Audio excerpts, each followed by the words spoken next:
নমস্কার বন্ধুরা, আজকে আমি আপনাদের সঙ্গে শেয়ার করব যে তুলসী গাছে শঙ্খের বা শাঁখের গুঁড়ো দিলে কি হয়, কিভাবে আমরা তুলসী গাছকে বহু বছর ধরে বাঁচিয়ে রাখতে পারি, আর কি পরিচর্যার ফলে আমাদের তুলসী গাছ হয়ে উঠবে ঝাঁকড়া, সুন্দর এবং সবুজ ঘন পাতায় ভর্তি। তো এই সমস্ত কিছুই খুঁটিনাটি আজকে আমি আপনাদের সঙ্গে শেয়ার করব। অবশ্যই ভিডিওটি শেষ পর্যন্ত দেখুন, কোনো রকম স্কিপ করে দেখবেন না। স্কিপ করে দেখলে অনেক সময় অনেক তথ্য বুঝতে পারবেন না বা মিস করে যাবেন। বন্ধুরা, আমাদের যে কোনো গাছ তখনই ফুল বা ফল দেয় যখন সেই গাছটি নিজের বংশ বৃদ্ধি করতে চায়। আর সেই বংশ বৃদ্ধি করার জন্যে যে ফুল বা ফল আমাদের গাছ নিয়ে আসে, সেই ফুলটাকে ফলে পরিণত করতে গাছ নিজের অনেকটা এনার্জি দিয়ে ফেলে। এর ফলত পরবর্তী সময়ে গাছ হয়ে ওঠে দুর্বল, আর সেই গাছটি আস্তে আস্তে নষ্ট হতে শুরু করে। তাই আমরা যদি প্রথমেই ভাবি যে একটি তুলসী গাছকে বহু বছর ধরে বাঁচিয়ে রাখবো, তাহলে প্রথমেই আমাদেরকে এই গাছের যে ফুল বা আমরা যাকে মঞ্জরি বলি, সেই তুলসী গাছের মঞ্জরি বা ফুলগুলোকে আমরা সব সময় কেটে দেব। হ্যাঁ বন্ধুরা, অবশ্যই এই কাজটি কিন্তু করতে হবে।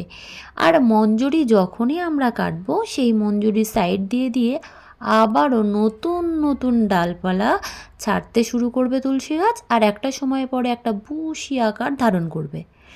তো আরও একটা কথা দেখুন বন্ধুরা, এখানে একটা ডাল দেখাচ্ছি, এই যে মঞ্জরিটি একদম পরিণত মঞ্জরি হয়ে গেছে। এরকম অবস্থা নয়, এরকম ছোট অবস্থা যখন হবে তখনই চেষ্টা করবেন কেটে দেওয়ার। এরকম পাকা হওয়ার আগেই কেটে দেওয়া ভালো, তাহলে গাছটা আরও সুন্দর থাকবে। এই যে পাকতে শুরু করেছে মানে গাছের অনেকটাই এনার্জি নষ্ট হতে শুরু করেছে, এর আগেই আমাদেরকে মঞ্জুরিটাকে কেটে দিতে হবে। এবার মঞ্জুরি কাটা হয়ে গেল, গাছটা সুন্দর একটা শেপ দেওয়া হয়ে গেল, আপনাদের খুশি মতো আপনারা শেপ দিলেন। তারপরে গাছটাকে দ্বিতীয় পরিচর্যা স্বরূপ দিতে হবে খাবার। হ্যাঁ বন্ধুরা, খাবার কিন্তু প্রত্যেকটা গাছের জন্য ভীষণ গুরুত্বপূর্ণ। এবার আমরা খাবার হিসাবে কি দেব এই আমাদের তুলসী গাছে? আমরা জানি হিন্দু সমাজে তুলসী গাছ একটি পবিত্র গাছ, সেখানে আমরা যখন তখন যে কোনো খাবার দিতে পারি না। বিশেষত আমরা ছাদ বাগানে যে সমস্ত জৈব সার ব্যবহার করি, অর্থাৎ হাড় গুঁড়ো, শিংকুচি, ডিমের খোসা বা সবজির খোসা, কেন দিতে পারি না? কারণ এগুলো আমাদের তুলসী গাছে দেওয়া বারণ। আজকে আমি এমন কিছু সারের কথা বলবো বা এমন দুটি সার এখানে প্রয়োগ করব, যে দুটি সার আমরা খুব সহজেই এই গাছে দিয়ে দেব, আর আমাদের পবিত্রতাও অবশ্যই বজায় থাকবে। তো দুটি সার প্রয়োগ করার আগে অবশ্যই যে কোনো গাছের সার প্রয়োগের আগে গোড়াটা ভালো করে খুশিয়ে নিতে হয়, যাতে আমাদের সারটা খুব সহজেই এই গাছের সঙ্গে মিশে যেতে পারে।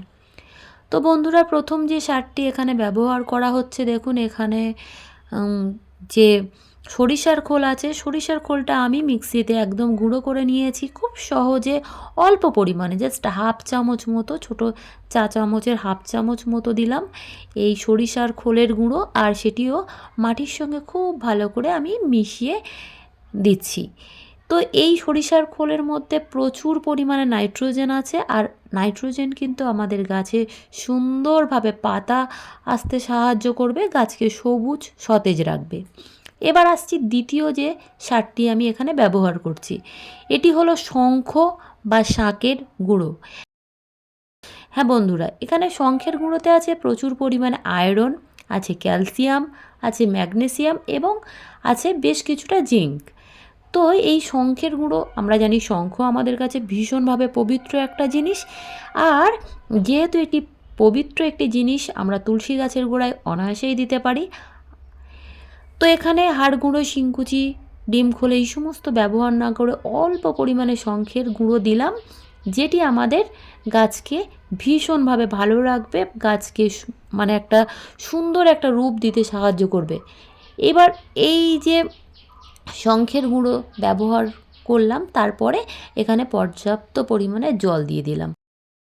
ঠিক এই দুটো জিনিস যদি আমরা আমাদের গাছে 1 মাস পর পর প্রয়োগ করতে পারি, তাহলে আমাদের তুলসী গাছের জন্যে আর অন্য কোনো খাবারের প্রয়োজন হবে না।